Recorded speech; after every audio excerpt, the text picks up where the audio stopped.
Capítulo 13. Um coração voltado para Jesus. Betânia era um lugar que o nosso Senhor Jesus amava frequentar. Ele se sentia muito confortável em Betânia, onde podia estar entre seus amigos mais chegados, Marta, Maria e Lázaro. Em Betânia, nosso Senhor se sentia em casa mesmo estando longe. Ali, seus amigos o amavam, oravam e verdadeiramente valorizavam a sua presença. Ele também apreciava muito a companhia deles, e sempre se sentia confortável e relaxado. Foi também em Betânia que o nosso Senhor subiu ao céu. Ver Lucas 24 versículos 50 a 51. 6 dias antes de se entregar para ser crucificado, ele reuniu seus amigos em Betânia, que ficava a cerca de 3 quilômetros de Jerusalém. Eles haviam preparado um banquete em sua honra, mas a reunião foi ofuscada pela Páscoa iminente, que ficava a menos de uma semana. Seus amigos entendiam até certo ponto o que o Senhor pretendia fazer, e o coração deles estava pesado porque eles se importavam profundamente com ele. Enquanto o Senhor Jesus comia, Maria levou um vaso de alabastro, um óleo perfumado de alto preço. O preço era tão alto, na verdade, que ele valia o salário de um ano inteiro. Mas não era nas horas que havia trabalhado para comprar o óleo que Maria pensava enquanto levava o vaso em suas mãos. Era em Jesus. Era no seu Senhor. Ela havia ido preparada para adorar Jesus, e seu coração transbordava de um amor que não podia ser expresso em palavras enquanto ela se aproximava dele. A gratidão e o desejo de adorar cresciam dentro dela enquanto ela se ajoelhava silenciosamente ao lado dele. Sem poupar uma gota de seu tributo delicado, ela ungiu os pés do Senhor e secou-os com seus cabelos. E toda a casa ficou cheia com o aroma agradável da sua adoração ao nosso Senhor Jesus Cristo. Ao testemunhar esse gesto generoso e extravagante, um dos discípulos de Jesus, Judas Iscariotes, indignado, partiu para o ataque verbal criticando Maria de forma rígida. Ele perguntou: por que esse óleo aromático não foi vendido por 300 denários e dado aos pobres? João 12 versículo 1 a 5. Você percebeu que com apenas um olhar para o vaso de alabastro precioso, Judas pôde fazer uma avaliação exata do seu valor comercial. Aquele homem tinha perspicácia para os negócios e soube instantaneamente que aquele perfume valia 300 denários. A triste realidade é essa: Judas pôde ver o valor do óleo imediatamente, mas não pôde ver o valor do nosso Senhor Jesus. Descobrindo o valor de Jesus, muitas pessoas no mundo hoje sabem o valor de imóveis, o valor de bens e de empresas comercializadas publicamente no mercado de ações, mas não sabem o valor de Jesus. Fico muito feliz por você reconhecer o valor do nosso Senhor Jesus. Essa é a razão pela qual você está dedicando tempo para ler esse livro que fala dele. A revolução da graça tem a ver com revelar o valor de Jesus. Quando você souber o valor de Jesus, quem ele é, o que ele fez e o que ele ainda faz em sua vida hoje, experimentará uma revolução da graça em sua vida. Você começará a viver acima de toda derrota quando tiver um encontro pessoal com o Senhor Jesus. Quando souber o valor de Jesus, quem ele é, o que fez por você, você começará a viver acima de toda derrota. As pessoas podem discutir sobre doutrina, sobre lei e graça, sobre a confissão de pecados, sobre sua segurança eterna e sobre diferentes interpretações da Bíblia. Mas no fim das contas, deixe-me ensinar-lhe como testar toda doutrina, ensino e interpretação bíblica. Pergunte a si mesmo, como o Senhor Jesus é valorizado com esse ensinamento? Ele faz você querer adorar, louvar e glorificar o Senhor Jesus com sua vida? Ou ele dá mais valor a você e ao que você pode fazer? Ele faz com que seu foco esteja na pessoa de Jesus? Ou faz com que esteja focado em si mesmo e em saber se você falhou ou teve sucesso? Pastor Prince, você está dizendo que o desempenho não é importante? Absolutamente não. Estou compartilhando com você que a chave para o desempenho está no poder do seu amor, da sua graça e do seu favor imerecido em sua vida. Você será capaz de verdadeiramente ter um bom desempenho quando souber que é perfeitamente amado. Preste atenção nas crianças que são ousadas, confiantes e seguras. Elas vêm de famílias que são cheias de amor e apoio. Famílias que as deixam livres para encontrar o sucesso. Essas crianças não têm medo de falhar e se destacam na multidão porque ousam ser diferentes para a glória do nosso Senhor Jesus Cristo. Elas ousam dizer não às influências do mundo. Elas não têm vergonha quando seus colegas zombam dos seus valores cristãos. Ao mesmo tempo, em um ambiente de amor, graça e apoio, os pais desses filhos são capazes de disciplinar, corrigir e guiar a criança para que ela aprenda a tomar boas decisões sozinha, sem magoá-la ou feri-la. Somos corrigidos porque somos amados. Algumas pessoas têm a ideia errônea de que quando você está debaixo da graça, não há correção e que tudo é permitido. Isso não poderia estar mais longe da verdade. Há correção debaixo da graça? Pergunte a qualquer dos meus pastores e eles lhe dirão: é claro que há. Mas a correção é sempre cheia de amor, graça e sabedoria. A disciplina debaixo da graça? É claro que sim. Toda disciplina e correção eficaz é transmitida com uma abundância de graça, paciência e amor.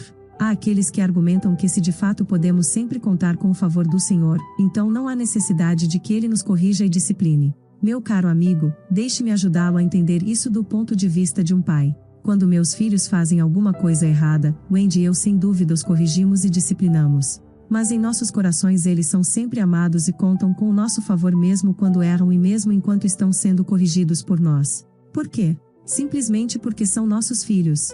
Não importa como eles se comportem, sempre os amaremos e eles sempre poderão contar com o favor dos nossos corações. O quanto eles são favorecidos por nós é uma questão que se refere à identidade deles e não ao seu desempenho. Baseia-se em quem eles são e em de quem eles são, e não no que eles fizeram ou não fizeram. Do mesmo modo, sermos amados e favorecidos pelo nosso Pai no céu é resultado da nossa identidade como filhos e filhas de Deus através da obra consumada de Jesus Cristo. Podemos chamar Deus de nosso Pai e Deus pode nos chamar de seus filhos por causa do que Jesus fez na cruz em nosso favor. À medida que crescermos na graça e no conhecimento do nosso Senhor Jesus Cristo, Ele nos corrigirá, nos disciplinará e nos guiará. Mas é vital saber que o nosso Senhor jamais nos corrigirá com acidentes trágicos, doenças e enfermidades. A Bíblia diz, porque o Senhor repreende a quem ama, assim como o Pai, ao Filho a quem quer bem. Provérbios 3 versículo 12.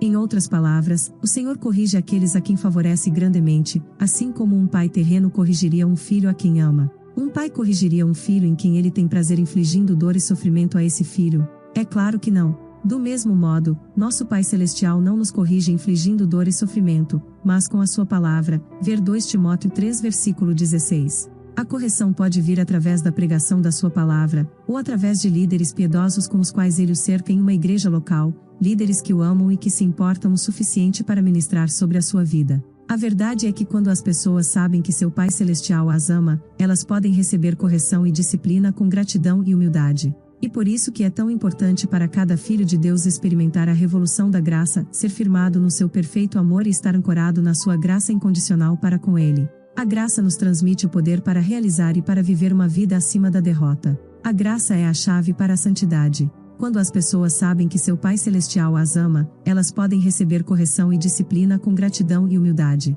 É crucial que continuemos a receber ensinamentos cheios da abundância da graça de Deus e do dom da justiça. Quando é continuamente ensinado sobre a pessoa de Jesus, você reina sobre toda derrota, pecado, vício, medo, dúvida e desafio em sua vida. Valorize o nosso Senhor Jesus da forma devida em sua vida e você se tornará alguém impossível de ser parado.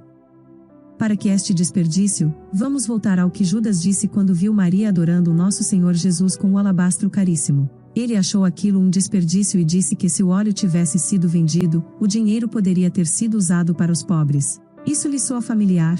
Já lhe disseram que ler a Bíblia é uma perda de tempo? Que servir e estar envolvido com sua igreja local é uma perda de tempo? Que levar seus dízimos à igreja é um desperdício de dinheiro? Meu caro leitor, sempre haverá essas vozes acusadoras no mundo. Por quê? Porque essas vozes não entendem o valor do nosso Senhor Jesus. Assim como Judas. Judas sem dúvida não entendia o valor de Jesus. Algum tempo depois de repreender Maria por desperdiçar o perfume em Jesus em vez de vender o óleo e dar os rendimentos aos pobres, Judas foi até os principais sacerdotes de Jerusalém e pediu um preço para lhes entregar Jesus. Eles lhe ofereceram 30 peças de prata e ele instantaneamente concordou sem negociar. Judas provavelmente achava que a quantia era mais do que justa e que era um bom negócio para ele. Apenas por uma soma irrisória de 30 peças de prata, ele estava disposto a trair Jesus e entregá-lo aos sacerdotes. Isso nos diz exatamente o quanto Judas Iscariotes valorizava o nosso Senhor Jesus. Pastor Prince, como você pode dizer que 30 peças de prata é uma soma irrisória? Isso seria muito dinheiro se atualizássemos a quantia para os dias de hoje. Bem, talvez você pudesse comprar muitas coisas hoje com 30 peças de prata. Mas a pessoa do nosso Senhor Jesus não tem preço. Maria entendeu o valor do nosso Senhor implicitamente. Por estimar tanto Jesus, ungí-lo com o seu bem mais precioso foi simplesmente uma representação externa do quanto ela amava, valorizava e apreciava o nosso Senhor Jesus interiormente. O que Judas Iscariotes viu como um desperdício, Maria viu como adoração. Você sabe quais foram as últimas palavras registradas de Judas? Ele pegou as 30 peças de prata, atirou-as aos pés do sumo sacerdote e gritou em desespero: traí sangue inocente. Então partiu dali e cometeu suicídio enforcando-se em uma árvore. Foi um fim muito triste e trágico para alguém que não valorizou a pessoa de Jesus. A verdade é que Judas Iscariotes não tinha de se enforcar naquela árvore. Nosso Senhor Jesus estava prestes a ser pendurado em outra árvore, a cruz, pelos pecados do mundo inteiro, para que todo aquele que nele crer não pereça, mas tenha vida eterna. João 3 versículo 16. Judas Iscariotes não creu em Jesus. Ele não havia nascido de novo e sem dúvida não valorizou a obra do nosso Senhor Jesus Cristo. Ele rejeitou o Senhor e sua culpa o impeliu a se enforcar. É triste ver que há muitas pessoas hoje que estão se punindo pelos seus próprios pecados. Elas vivem em culpa e condenação perpétuas, punindo-se e se sujeitando a um comportamento autodestrutivo. Para aplacar as vozes de acusação em sua consciência, muitos se tornam prisioneiros do álcool, das drogas e de todo tipo de abuso de substâncias debilitantes. Eles acabam vivendo constantemente com medo, sofrem com ataques de ansiedade, insônia e doenças psicossomáticas. Meu amigo, essa não é a vida abundante que Jesus veio para nos dar.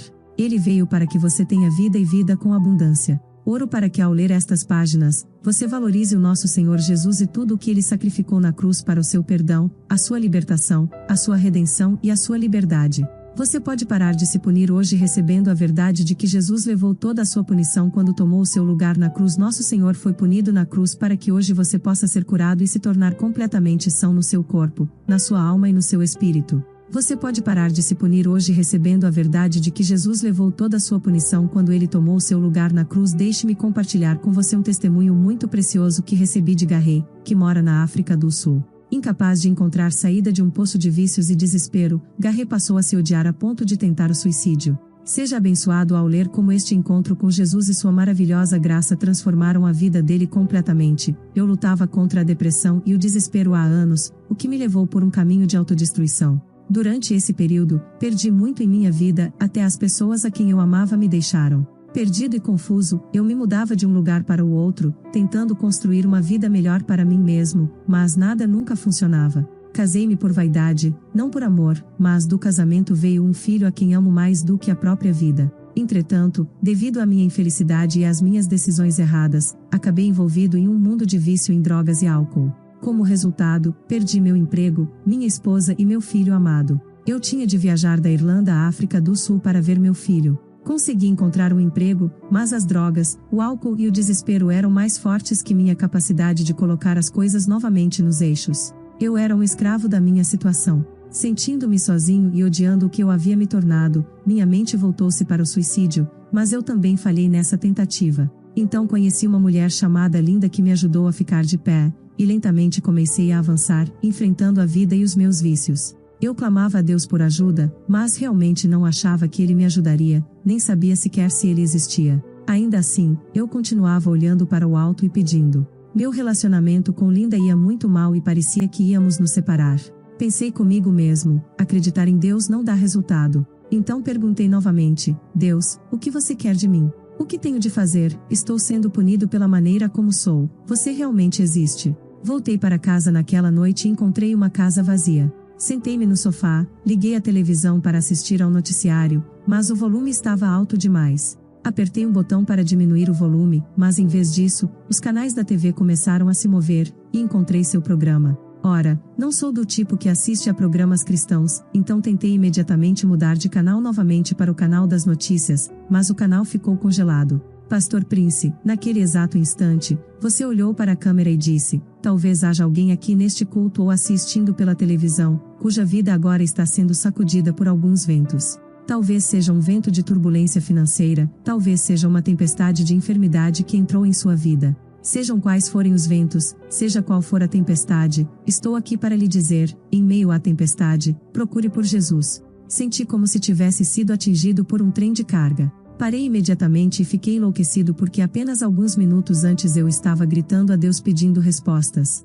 Eu estava certo de que Deus estava me apontando para algum lugar naquele instante. Meu corpo começou a formigar e a luz na sala começou a ficar mais clara. Embora eu não seja uma pessoa dada a momentos religiosos, tenho certeza de que eu estava tendo um momento com Cristo. Foi muito real e totalmente inesperado. Sua mensagem mudou o meu mundo. Eu não fazia ideia de que Deus podia amar uma pessoa como eu depois de tudo o que havia feito. No dia seguinte, saí e comprei um dos seus livros. Acabei de lê-lo em 2 dias e depois senti uma fome que eu jamais havia sentido antes, um entendimento que eu nunca havia tido. Meus olhos foram abertos e eu queria mais. Através dos seus ensinamentos, agora sou capaz de entender a palavra de Deus como nunca antes. Estou aplicando a palavra à minha vida. Agora sou livre, livre para ser amado por Deus por causa da obra consumada do nosso Senhor Jesus Cristo. Sou livre para ter esperança, livre para receber e livre para vir a Jesus mesmo quando falho. Pastor Prince, como resultado do conhecimento de Jesus e da sua maravilhosa graça, agora não tenho nenhum vício em drogas ou álcool e meus relacionamentos estão melhores do que nunca.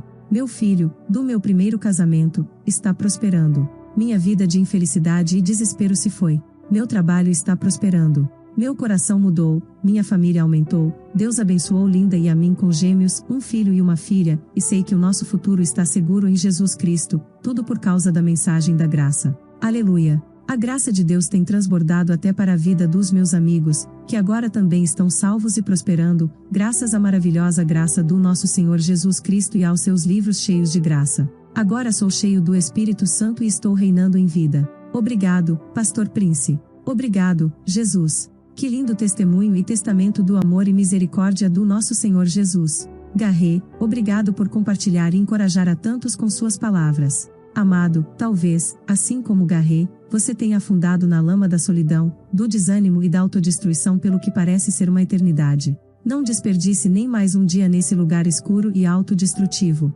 Em vez disso, adore aquele que abriu mão de tudo, nosso Senhor e Salvador Jesus Cristo, e se permitiu ser cuspido, totalmente humilhado, brutalmente espancado, perfurado com pregos pesados e pregado a uma cruz pela sua redenção. Adore-o e permita que a fragrância do seu amor e da sua graça inunde cada área da sua vida. Permita que o perfume do seu sacrifício permeie e cure cada mágoa, cada decepção e cada insegurança. Ele já pagou o preço para que você seja curado. Já pagou o preço para que você seja restaurado. Já pagou o preço para que você compareça com ousadia e livremente perante o seu trono da graça. Ah, o quanto Ele o ama! Ele o ama! Ele o ama!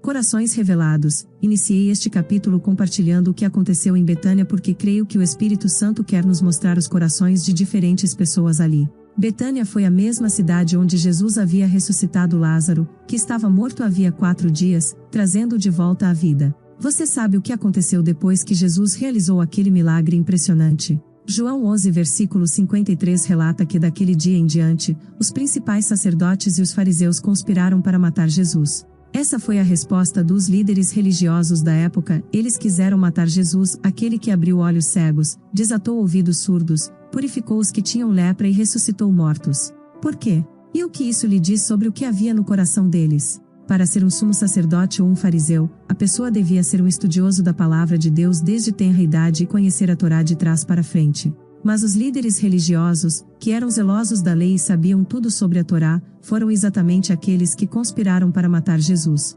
Agora se aproxime e ouça atentamente o que vou dizer. Eles tinham um conhecimento racional, mas não tinham um coração voltado para a pessoa de Jesus. Eles tinham todo aquele conhecimento bíblico, mas não tinham o autor da Bíblia em seus corações. Estou certo de que você já viu como, em um casamento, maridos e esposas podem usar versículos para condenar um ao outro. Por favor, não faça isso. Não use o seu conhecimento bíblico para fazer as pessoas se sentirem péssimas consigo mesmas. Era isso que os fariseus faziam. Eles citavam o Antigo Testamento para destruir as pessoas em vez de salvá-las. Eles queriam apedrejar a mulher surpreendida em adultério, citando a lei de Moisés, mas Jesus salvou-a convidando aquele que não tinha pecado a atirar a primeira pedra. Começando com o fariseu mais idoso, eles deixaram cair suas pedras assassinas e partiram. Sempre que você encontrar pessoas usando a Bíblia para condenar e para esmagar aqueles que falharam e que precisam de um Salvador, seu radar espiritual precisa estar em estado de alerta máximo. O conhecimento que vem da mente versus o conhecimento que vem do coração. É possível que pessoas hoje acumulem muito conhecimento mental sobre essa teologia e aquela teologia sem, no entanto, ter nenhum conhecimento em seu coração que arda de amor e paixão pelo nosso Senhor Jesus Cristo. É possível enriquecer sua mente ou estudar sobre esta ou aquela interpretação bíblica, e ainda ter um coração frio como pedra no que se refere a um relacionamento íntimo e pessoal com Jesus. Ora, não me entenda mal, não estou dizendo que você não deva adquirir conhecimento bíblico. Se você tem acompanhado meu ministério há algum tempo, sabe que amo estudar e escavar tesouros na palavra de Deus. Estou dizendo que precisamos estudar a Bíblia não simplesmente para acumular conhecimento racional, mas para ter uma revelação de Jesus. Precisamos estudar a Bíblia não simplesmente para acumular conhecimento racional, mas para ter uma revelação de Jesus. Para ter um coração cheio de amor por Jesus, você precisa conhecer a Bíblia. Na verdade, o verdadeiro conhecimento bíblico sobre Jesus o levará a ter um coração voltado para Ele. Não seja como os fariseus, que tinham conhecimento bíblico, mas não tinham amor pelo nosso Senhor Jesus. Quando estiver lendo a palavra de Deus, não perca de vista o autor. Quando estudar a Bíblia, estude para se alimentar da pessoa de Jesus. Alimente-se da sua beleza, da sua graça, da sua majestade e do seu imenso amor sacrificial por você. Lemos a palavra para nos alimentarmos de Cristo. Ah, como amo a frase alimentar-se de Cristo. Ele é o pão da vida, e quanto mais você se alimentar dele na palavra, mais será fortalecido e nutrido com sua saúde, vida e sabedoria para cada área de sua vida. Quando vir Jesus na palavra, você saberá como estimá-lo e valorizá-lo. Jesus se torna alimento de verdade para sua alma e ele lhe dá força para o serviço. A verdadeira santidade vem de contemplar Jesus. Ao contemplar o nosso Senhor, você é transformado de dentro para fora, de glória em glória. Quando você valoriza Jesus, o desejo do seu coração é apenas glorificá-lo em tudo o que você pensa, diz e faz. Quando tiver um coração voltado para Jesus, tudo em sua vida, quer seja o seu casamento, a criação de seus filhos ou a sua carreira, você verá que tudo se encaixa à medida que você recebe a obra consumada de Jesus. A verdadeira santidade vem de contemplar Jesus. Ao contemplar o nosso Senhor, você é transformado de dentro para fora, de glória em glória. O que João registrou sobre Maria ungindo os pés de Jesus também revela muito sobre o que havia no coração de Judas Iscariotes. Quando Judas disse, "Por que este óleo aromático não foi vendido por 300 denários e dado aos pobres?" A palavra de Deus nos revela, isto disse ele, não porque tivesse cuidado dos pobres, mas porque era ladrão e, tendo a bolsa, tirava o que nela se lançava. João 12 versículos 5 a 6. O coração de Judas estava preocupado com o dinheiro, não com o Senhor, e certamente não com os pobres. Judas tinha um coração muito ligado ao dinheiro, mas nem um pouco ligado ao nosso Senhor Jesus. Meu caro amigo, Deus não tem problema algum quanto ao fato de você ter dinheiro, Ele apenas não quer que o dinheiro possua você. O dinheiro é um bom servo, mas um mau senhor. Use o dinheiro para amar as pessoas, não ame o dinheiro nem use as pessoas. A palavra de Deus nos diz que o amor ao dinheiro é a raiz de todos os males, 1 Timóteo 6 versículo 10. Observe que o dinheiro em si não é a raiz do mal, é o amor ao dinheiro que é altamente destrutivo. Há alguma coisa muito estranha se você só se anima quando ouve falar sobre dinheiro, e a única coisa que você estuda na Bíblia é dinheiro. Não, meu amigo, Deus quer que você seja abundantemente suprido para que seja mais do que capaz de prover para a sua família, para edificar a igreja dele, para ajudar os pobres e para adorar ao Senhor como Maria fez. Entretanto, permita que seu coração seja totalmente voltado para Jesus, não para acumular, guardar e juntar. Permita que seu coração seja totalmente voltado para Jesus, não para acumular, guardar e juntar. O coração adorador, no relato de João 12, outro coração que é revelado a nós é o lindo coração de Maria, cheio de amor e adoração ao Senhor. Ela derramou e deu seu melhor ao Senhor. Seja o que for que você faça para Jesus por amor, não é algo que passa desapercebido. As pessoas vão sentir o cheiro. Você carregará a fragrância de Cristo em todo o seu ser, e é uma fragrância de vitória e não de derrota. E você já percebeu que aquele que dá a Jesus nunca é esquecido? O que você tem em sua mão pode ser temporal, mas no instante que o coloca nas mãos de Jesus, torna-se eterno. Veja o que Jesus disse sobre Maria quando a defendeu contra a acusação de Judas de que ela havia desperdiçado o alabastro caríssimo nele. Jesus disse, "Deixa, ela guardou isto para o dia do meu sepultamento." João 12 versículo 7. Maria preparou Jesus para o seu sepultamento, mas somente para o momento, porque ele ressuscitaria. Mas nessas palavras, Jesus envolveu-a para sempre no doce incenso do seu louvor a ela. Hoje ainda falamos sobre o que Maria fez pelo nosso Senhor há 2000 anos e honramos sua atitude. Suas boas obras realmente têm um efeito nas gerações que virão. Tenha uma revelação de Jesus do tamanho de um boi. Encerrando, deixe-me compartilhar algo poderoso com você.